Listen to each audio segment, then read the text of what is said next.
बचन विनीत मधुर रघुबर के, सर सम लगे मातुर करके। सहमि सुखी सुनि शीतल बानी, जिमि जवास परे पावस पानी।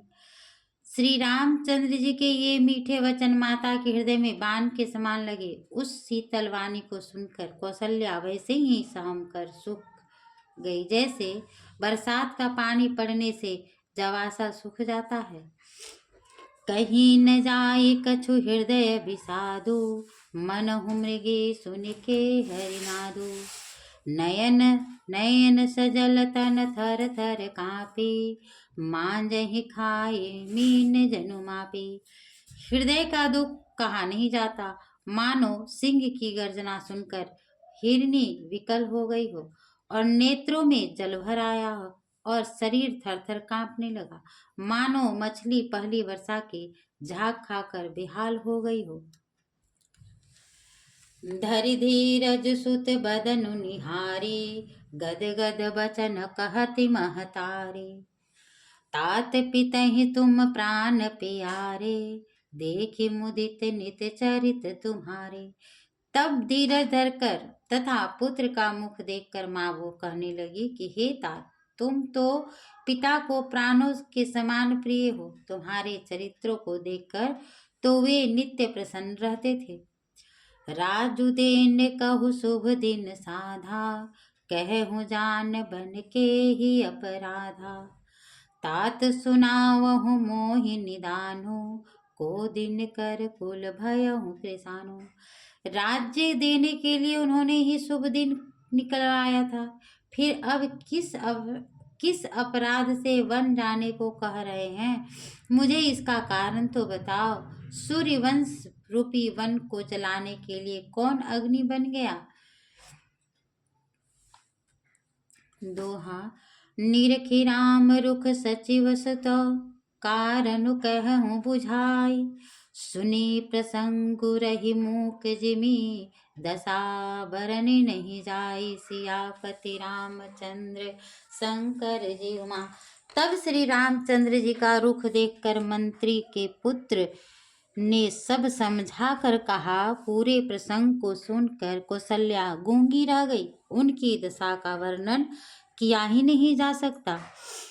राखी न सकई न कहीं सक जाहू, दूहु भांति उर दारुन दाहू।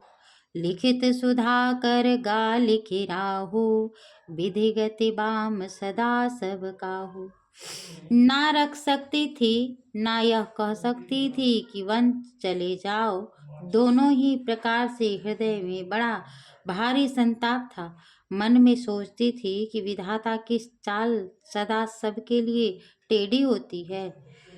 चंद्रमा लिखने लगे पर लिखा गया राहु। धर्म स्नेह उभय मति घुएरी, भई गति सांप छुछुंदर केरी। राखहु सुतहि करऊँ अनुरोधु, धर्म जाई अरु बंधु विरोधु। धर्म और स्नेह कौशल्या की बुद्धि को घेर लिया। उनकी दशा सांप छुछुंदर के समान हो गई। वे सोचने लगी, यदि मैं अनुरोध करके पुत्र को रख लेती हूँ तो धर्म जाता है और भाइयों में विरोध होता है। कहूँ जान बन तो बड़ी हानि, संकट सोच विवश भई रानी। बहुरी समुझिते धर्म से आनी, राम भरत दो सुत समझानी। और यदि वन जाने को कहती हूँ तो हानि होती है। इस प्रकार धर्म संकट में पड़कर रानी सोचने लगी। फिर बुद्धिमती कौशल्या जी स्त्री धर्म को समझकर और राम तथा भरत दोनों पुत्रों को समान जानकर सरल स्वभाव राम महतारी, बोले बचन धीर धरि भारी। ताते जाओ बल कीन्हे नीका, पितु आयुष सब धर्म टीका। तब धीरज धरकर बोली कि हे तात, मैं बलिहारी जाती हूँ। तुमने अच्छा किया। पिता की आज्ञा पालन करना ही सब धर्मों की शिरोमणि होती है। राजुदेन कहि दीन बनु, मोहि न सो दुख लेस। तुम बिनु भरत हैं भूपत हैं, प्रजहि प्रचंड कलेशु। सियापति रामचंद्र शंकर जय उमा।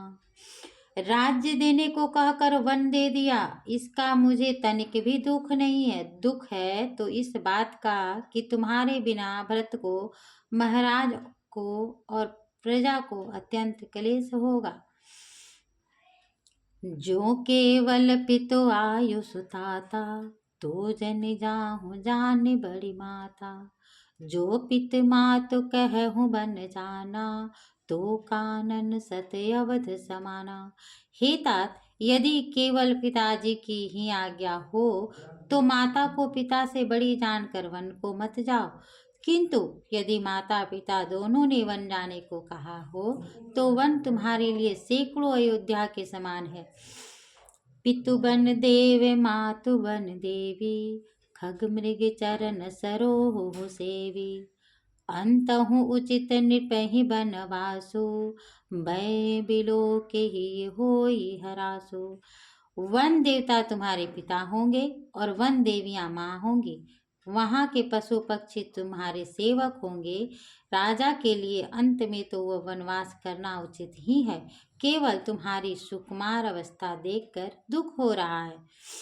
बड़ भागी बन अवधु अभागी, जो रघुवंश तिलक तुम त्यागी। जो सुत कहो संग मोहि लेहु, तुमरे हृदय होई संदेहु। हे रघुवंश के तिलक वन